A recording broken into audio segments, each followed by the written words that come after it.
And welcome in, everyone, to the It's Official podcast. Jeremy Plonk and Jeff Siegel representing First Bet and Express Bet. Jeff, we're gearing up for Thanksgiving. Let folks know some programming. No show next week during the Thanksgiving week. There'll be no It's Official and no First Call podcast. If you want to catch our handicapping on the First Call podcast, be sure to do so this week, though. We'll be back on Friday with that. So we've got to do it extra good this week, Jeff, if we're going to make 2 weeks worth out of this. Well, I was kind of concerned because after a week after Breeders' Cup and the week before Thanksgiving, I wasn't really sure what we were going to talk about here. But things have a way of popping up overnight, and we have 5 topics that we will, and some of them are, tad controversial. It'll make for good, conversation here and discussion. So we will. Let it roll and see if we make any sense talking about some very important topics and talking about the ups and downs of this industry, which can turn on you overnight if you're not careful. Yeah, we've got some horses coming, some horses going, a lot to talk about. So let's get right to it. Our first of 5 topics this week on It's Official, the rise and fall of Rich Strike. You remember him in 2022 winning the Kentucky Derby. Maybe you don't even remember him. There hasn't been a whole lot about Rich Strike since then. But Jeff, it was announced last week that he is now retired. We were wondering where he had been. He'd only made 1 start so far this year, that in the Ali Sheba back on Derby Day. Rich Strike now retired at age 4. He's going to go into the November 17th Keeneland sale of horses of racing age. Stallion prospect, somebody buys him, brings him back to race. Who knows? But what we know now is the Rich Strike era with owner Rick Dawson and, of course, the Eric Reed era of his training has been done for a while, transferred to Bill Mott this year. The chapter has closed on one of the most uninspiring Kentucky Derby winners. Well, there's a lot of adjectives you can use to him. I couldn't find one. And then, again, it's going to be how long will it take before he becomes a trivia question? Right. I mean, people might remember him, but they might say, what was his name again? I know that horse, Right. There he is, Rich Strike. Do you realize that Rich Strike, this might be a record of some sort. He's ended his career now with a 14 lifetime starts. Now we know he won the Kentucky Derby. We're looking at right now. We know he was 80-1. He only won 1 other race. Yeah. What was that race? Do you have any recollection of that race that he won? I'm not even going to ask you where it was. Yeah. I'm not even going to ask you who he beat. I'm only going to ask you, what class was it? Was it a stake, another stake? Was it an allowance? What was it? Was it a maiden? What was it? It was a 30,000 maiden claimer. You got that right. That is right. And he was claimed that day, I believe, 5-6-way shake. They were lucky to get him. They got him for 30,000. He won $2.5 million or something like that. Afterwards, almost all of it in the Kentucky Derby. Right, and then he ran 6 times after that and never did anything. I think he was second in the Lucas Classic, but other than that, he didn't really do anything. And he retires. As yesterday's news, to be sure. But this whole thing, I mean, if you go through the storylines of this poor horse, I mean, there was a split between the owner and the trainer. They were haggling over, other types of money that they were trying to get. It's money for that the horse would get through public relations and other types of things. And they split, and then the horse got hurt, and then they had no idea what they were going to do, and we didn't know who was going to train him, and all of that. Very sour ending there. And now he goes through the auction ring on Friday, and nobody in North America is expected to even care about him. I mean, if he's going to find a home, I'm sure he will somewhere. Right. It's going to probably be overseas somewhere, maybe in the Far East or South America or somewhere. He has absolutely, Jeremy, no appeal whatsoever to any North American breeders. His sire, Keen Ice, he doesn't have a whole lot himself. Yeah. And he was actually a real good horse too, Right. But the son here, a one-hit wonder if there ever was one. Yeah. And although I was actually impressed with his win, if you go back and check who he beat that day, I mean, there's not exactly a who's who of 3-year-olds. So I don't know. I mean, I just feel sorry for the whole storyline, which could have been a really good feel-good story. You compare he hit storyline to the Cody's Wish situation, and it's like opposite ends of the solar system. It's just too bad. And I'm going to be curious to see what he actually brings at auction, and it's not going to be a lot. Right. Rick Dawson, the owner, successful in the oil and gas industry, Edmond, Oklahoma. The horse wore the Sooner Red Silks to win the Kentucky Derby, near and dear to my heart, of course. Yeah. You wanted to root for them. There was Sure a you lot did. there that you wanted to root for, but Dawson, a relative newcomer to ownership, had only owned a couple horses in partnership before getting involved in sole ownership. Again, got in the claiming game here with this one for $30,000.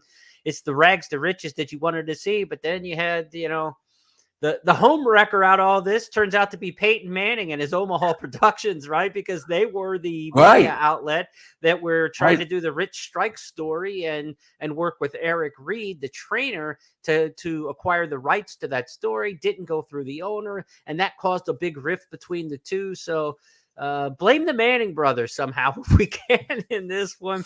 It's a sad story because it should have been good. It should have been good. And it just didn't work out that way. I don't know what the next chapter would be. He's only 4 years old. Somebody may buy him in racing. Certainly may.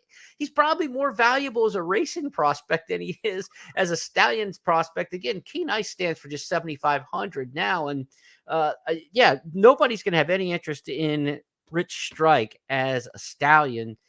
He's good on the synthetic. There's a lot of money to be made at Turfway, at Woodbine for older horses. I don't know if he couldn't make a couple $100,000 later in his career on the synthetic, running in some of those kind of races. Again, he's only at the tail end of his 4-year-old season now. So he will be sold in the horses of racing age sale. But again, a lot of times those horses then are used for breeding stock moving forward, that either stallions or the mares use, obviously, as brood mares. So I don't know what the next chapter for Rich Strike will be. It won't be as glamorous as the first Saturday in May 2022. And whatever happens next can't be as big a surprise as what we've already seen, because the shocking win on Derby Day and then the shocking nothing burger after that of his career is really just one of the head scratchers. I mean, you could go back and think of Kentucky Derby winners who didn't turn out to be that great, and we know that they exist, right? Like Always Dreaming never really went on to do anything after. Super Saver never really went on to do anything after. My Net Bird was solid through the rest of the Triple Crown series, and he always gets thrown in that same breath, and he was far more successful, I think, post Kentucky Derby. But like you mentioned, it just nothing ever panned out again for Rich Strike. Who knows? I'd like to see him bought and put back into racing and become a good handicap division horse. He's not going to be a Breeders' Cup Classic kind of horse, I don't think, but could he be a very effective horse who's rattling off wins, geld him down the line, 6, 7 years old, winning nice races at Turfway and at Woodbine and some, middle of the country kind of races, the Cornhusker and races like that? Why not? Let's hope he has another chapter to tell. Yeah, I mean, that's the best of that's the glass half full view, and it would be great if it happened. I don't really think he's a racing prospect, though. He's had issues. Don't forget, this is a horse that won the Derby and passed the Preakness. Who does that? And they haven't been able to get him back to the races in the last several months. And I think this idea of retiring him, these people retiring this horse probably have been told, don't put him back in training. He'll never stand. He'll never stand training. So whoever buys him is probably looking to stand him somewhere. But he's a hard horse to even promote. Yes, he's the Kentucky Derby winner, but nobody at this stage takes it seriously. He was 80-1 for a reason. So I don't know what's going to happen to him, but I hope that if anybody ever gets in a similar situation with a horse like this, they learn from the mistakes that were made by the owner and trainer here, who never had another horse, who were probably operated under the assumption, correct it may have been, that they will never have another chance at glory again. So let's try to milk it for as much as we can. And they did everything wrong as far as I can. Selling the pictures in the paddock at Churchill, if you want to come back. The whole thing just kind of didn't work out right. Unless we forget, this was a bad man on the racetrack, right? Too. You talk about, like he's got physical problems, but he was also a horse who tried to kill the outrider, the pony, everybody around him. He may not be the easiest to deal with, Rich Strike, as well. And maybe that's one of the reasons why he has a hard time getting himself back to the track as well. Tell you what, though, I'm going to be tuning in on Friday to watch that auction if I can. I'm curious more than anything else. I hope he brings a lot more money than I'm afraid I think he's going to. Let's put it that way. Jeff Siegel with his checkbook out. Watch out. Maybe you'll just get a little emotional inside, and then you'll reach in that pocket and get that checkbook out and your pen. It'll start shaking, and you'll stick your hand up and bid on him, Jeff. Come on. I'll tell you a funny story before we go on. Back in the mid-'90s, if you remember Cigar, sure. And he went to stud and was sterile. So they didn't know what to do with him. And I mean, they had insurance people, I'm pretty sure, that paid off for the horse. In fact, now I'm remembering.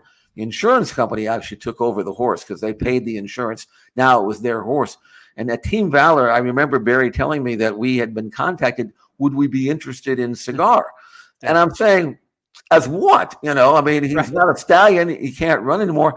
And Barry said there was a school of thought that even at his advanced age, if you gelded him, he still was physically capable of running. Would we be interested? And I'm saying, that's kind of a food for thought. Anyway, nothing ever came of it, So ended up at the Kentucky Horse Park. Right, exactly. So that's my closest to coming in contact with a horse that otherwise I could never, be part of.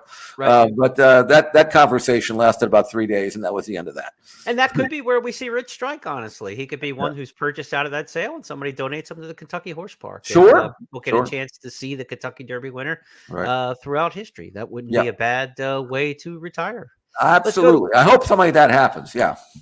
Let's go to our second topic this week as we turn the page from the Rich Strike story to how do you pocket $642,000? Well, one guy did it in the Breeders' Cup Betting Challenge. His name is Sean Borman. Sean Borman gave us some straight talk earlier this week, Jeff. I got a chance to catch up with him yesterday, interviewed him for First Bet and Express Bet, and talked to him about his handicapping background and how he went through the Breeders' Cup Betting Challenge to take home the top prize, the prize money. He turned his $10,000 bankroll up over 220-some thousand, 400,000 plus in earnings for the prize money, $642,000 payday. And you know how he did it, Jeff?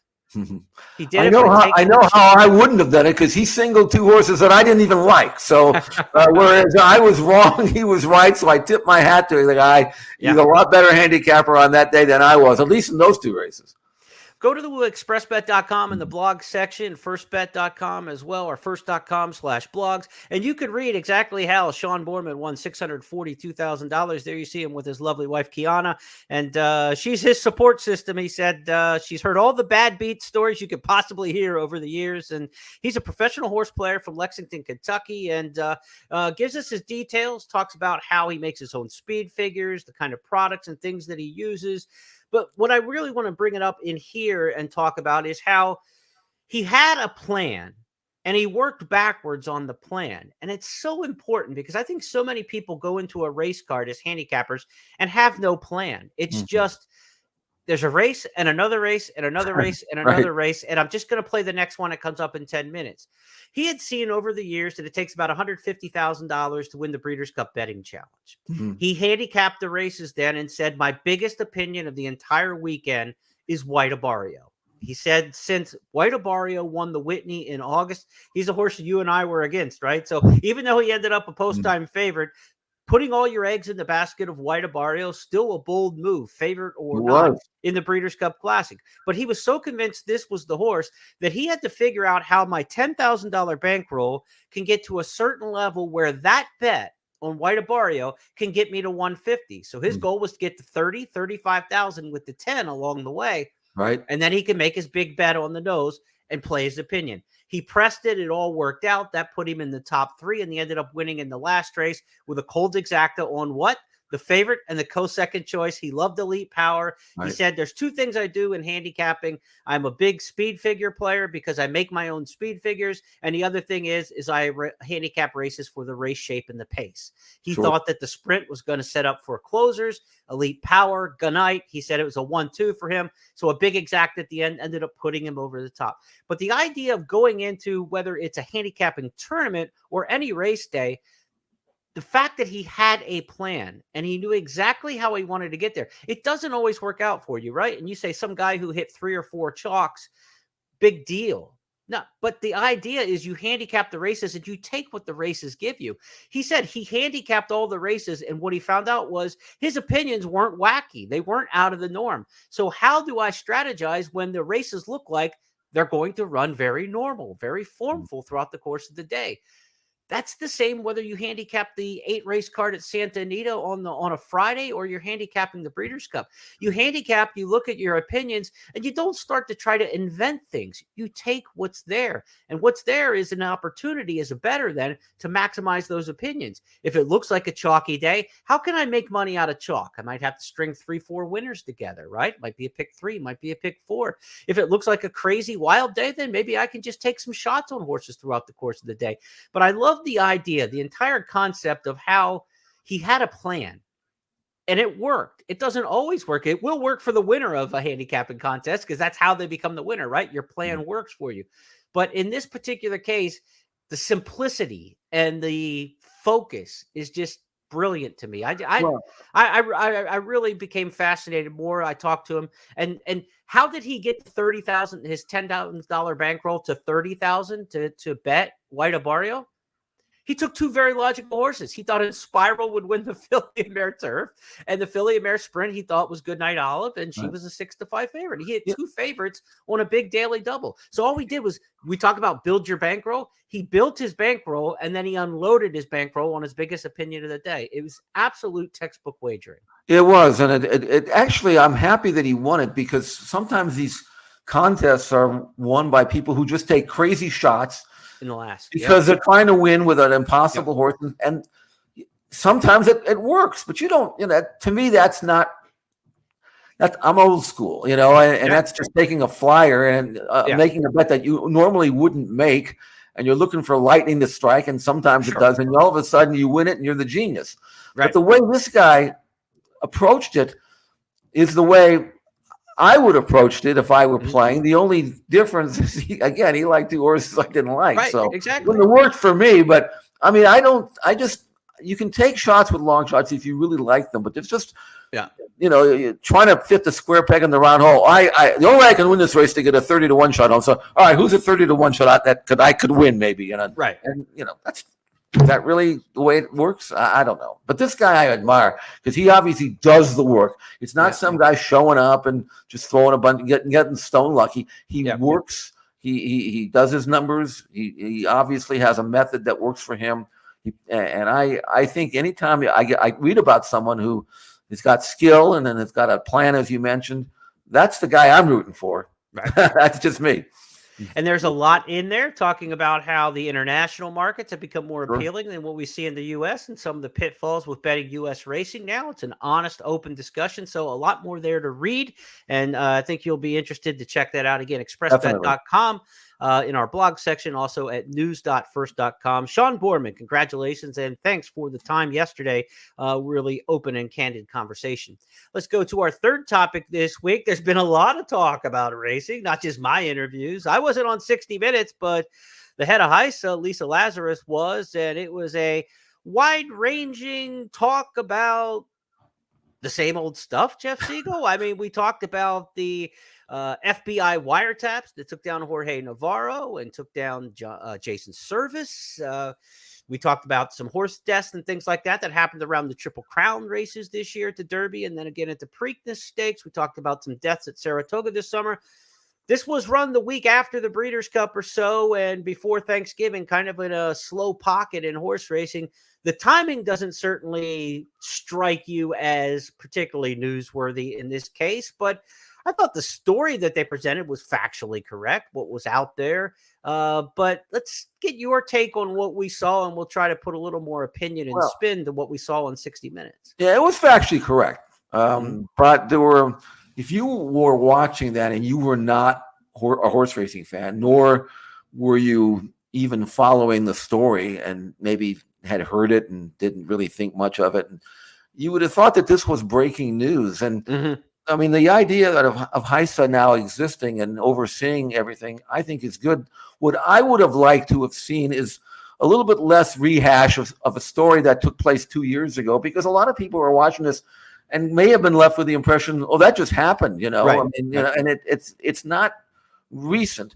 I would have liked to have seen a lot more coverage of what Heiss is doing now, and Yeah. what are the programs and what are the steps they have been taking to prevent this from happening again. And I didn't see enough about that Yeah. as I wanted to. I wanted to learn, okay, what are the steps you're doing to prevent this from happening? And that, to me, I think fell short.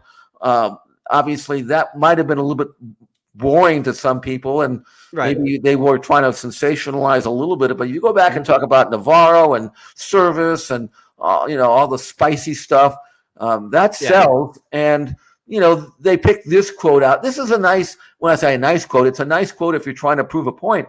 Yeah. It's not exactly yesterday. Let's face it. Right. This is a wiretap from over 2 years ago, but it's the couple F-bombs and MFers on there that they, that they could get on television. And we're used to seeing that part out of the media. I think one of the media things that we're seeing now is narrative pushing, right? And it used to be dirty laundry, Don Henley, right? I mean, if it was sexy, seductive, a train wreck, a car accident, a tornado, a trailer park, it made the news. Now it seems to be a lot more narrative pushing. And this particular story, the week after the Breeders' Cup, it's on CBS, a non-horse racing channel. CBS doesn't broadcast the Breeders' Cup, doesn't broadcast the Triple Crown races. It's after the Breeders' Cup, so there's no push for horse racing after this. The placement, everything about it just feels like this was a narrative push to me. And HISA being an organization related to and influenced by the federal government, this just feels like a news division got a push on something to me. And this is the headline for 60 Minutes on the CBS website that goes along with the story if you watch it online. Horse racing cleaning up its act with watchdog monitoring racetrack safety, anti-doping rules. That's a pro-HISA headline. Yep. So if you're doing a hit piece, and a sensational piece, then why are you hyping up the watchdog angle of it, as the headline? So I think what they want is to get the message out there that HISA's out there watching now. And this just feels like a planted story. I mean, you could use whatever terminology you want. I've got a journalism degree hanging on the wall back there behind me somewhere. You've been around the media your entire life. This is what we see in 2023. These are stories that are planted in the media to message.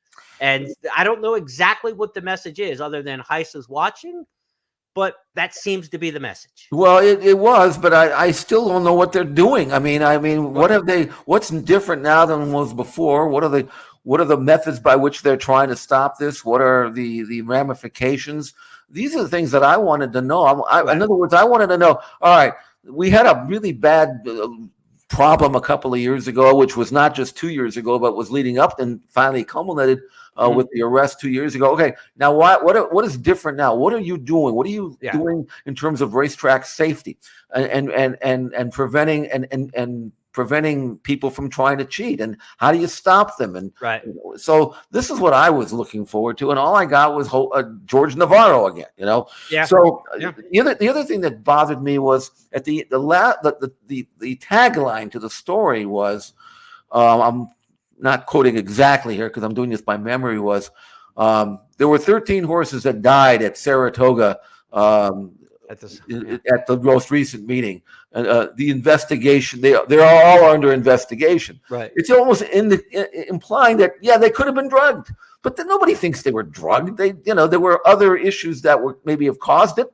Maybe it was because there was the poor racing services, both on the grass and the dirt, due to the heavy rains. Could have been it. Maybe the vets weren't quite as diligent as they should have been in examining horses. But to imply that they were drugged, which was basically the impression I got, they were trying to say, well, there's a possibility, so let's throw it out there. I thought that was sloppy journalism. That's what I didn't like.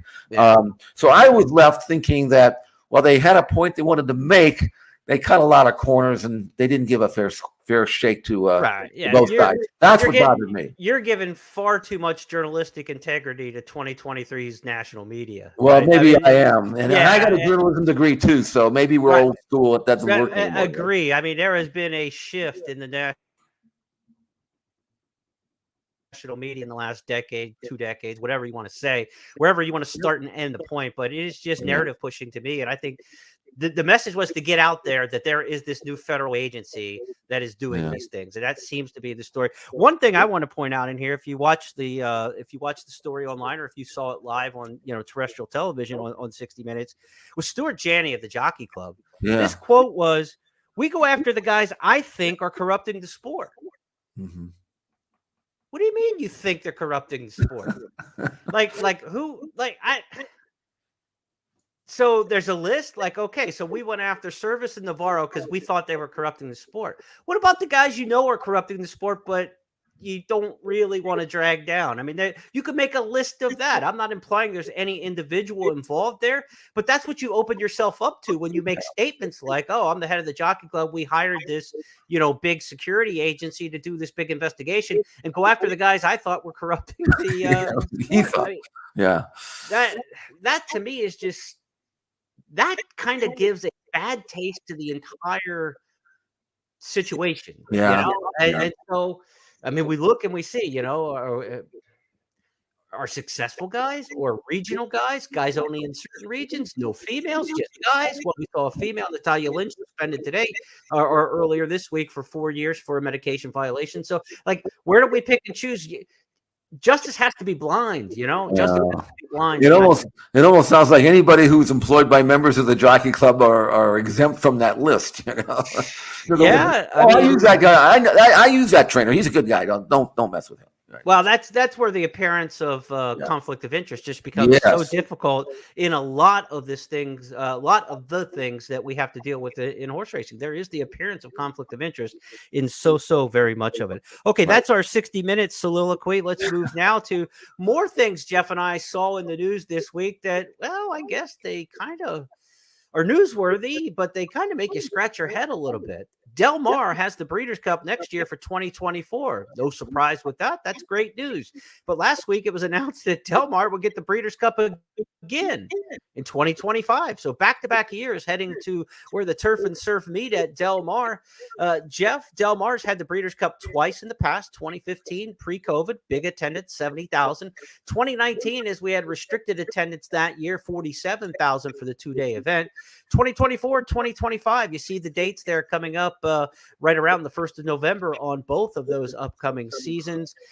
Interesting. It has happened before where the Breeders' Cup has gone back-to-back at the same location. It happened at Santa Anita. Yeah. It's not common that it happens. Maybe the reason for this one, Keeneland has a big construction project in its paddock that's not supposed to be completed until the fall of 2025, which would get awful tough, in terms of hitting that construction deadline to be ready to go for a Breeders' Cup there in the fall of 2025. But there are other options around the country than going back to Del Mar twice in a row. What's your thought? I'm surprised. I live in California, so I'm not going to complain too much about it. But sure, I'm going to take give you an opinion that I guarantee you this was never on the radar with regards to where they're going to run this race. As a handicapper and gambler and horse player, I've had great success at Del Mar, but you really got to know the bias there because inside draw usually is bad. Speed doesn't stick when it's contested, so it's in a way it's good for me because I get the biases. On the other hand, when it comes to Breeders' Cup racing, I love Santa Anita because it's bias free and the races were great. They're fair. Everybody's got a shot. No, I mean we did a thing on post position. You and I after the posts were drawn, and I mean it turns out post doesn't mean anything, which is actually fair if you want to know the truth. Sure, it's supposed to be a title is at stake. There's money on the table. There's Eclipse Awards being determined, and I like everybody to have a chance. That is not the case at Del Mar. You have to really. I mean, sometimes you might change half of your handicapping based on where horses are drawn there, what post positions they're drawn. Draw the inside post sprinting, forget it. Might as well just stay home. Go back to where you came from. But anyway. That's the one thing. But in terms of the venue, here's something that's important. Del Mar is smaller than Santa Anita. You'd figure, well, why would they go to Del Mar when Santa Anita can hold so many more people? The reason for that is because the Breeders' Cup, they don't care anymore. They don't even want big attendances anymore. They closed the infield. They could have added 15,000 on Saturday, another 10,000 perhaps on Friday if they wanted to. They don't want a big crowd. What they'd rather have is a smaller crowd and then gouge them, $50 parking and things like that, Yeah. because those people are going to come. And so and the idea of having to come to the track and gamble, that doesn't exist anymore. They just get the handle done, and if you want to stay home, bet at home.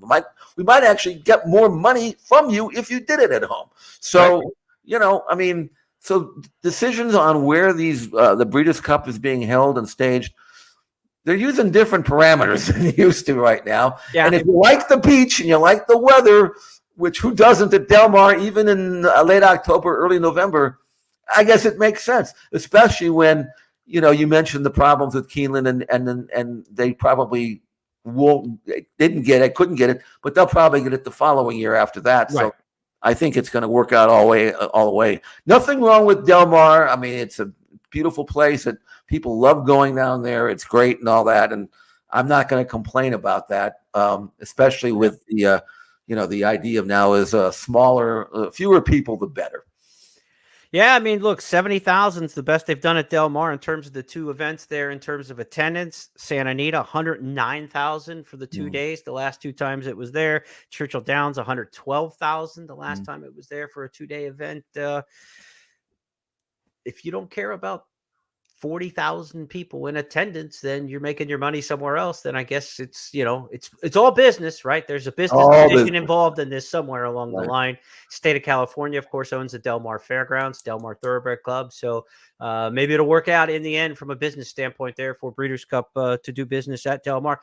We love Del Mar. I have no problem. Like you said, I mean, it's one of the great tracks in America and a beautiful place to visit. Just curious to see it back at Del Mar 2 years in a row like that. The announcement coming last week. All right, let's finish with our fifth topic where we have no controversy here. We'll get back to just some horse racing topics here because we always finish with our stars of tomorrow. A horse who broke its maiden recently or comes out of the allowance ranks, could be stepping up into a stake sometime soon. We want to introduce you to a new 2-year-old. It's yet another Bob Baffert, potential star in the juvenile ranks. The name Pilot Commander from the oft-mentioned Del Mar just a couple days ago. Pilot Commander has moved away to a 1.5 length lead. Imagination on the outside, up into second. EJ won the cup. Is third, 1 furlong to run. Pilot Commander and Imagination a length behind in second. Pilot Commander and Imagination, stablemates 1-2, and Pilot Commander will go on and win in his debut by 2.5 lengths.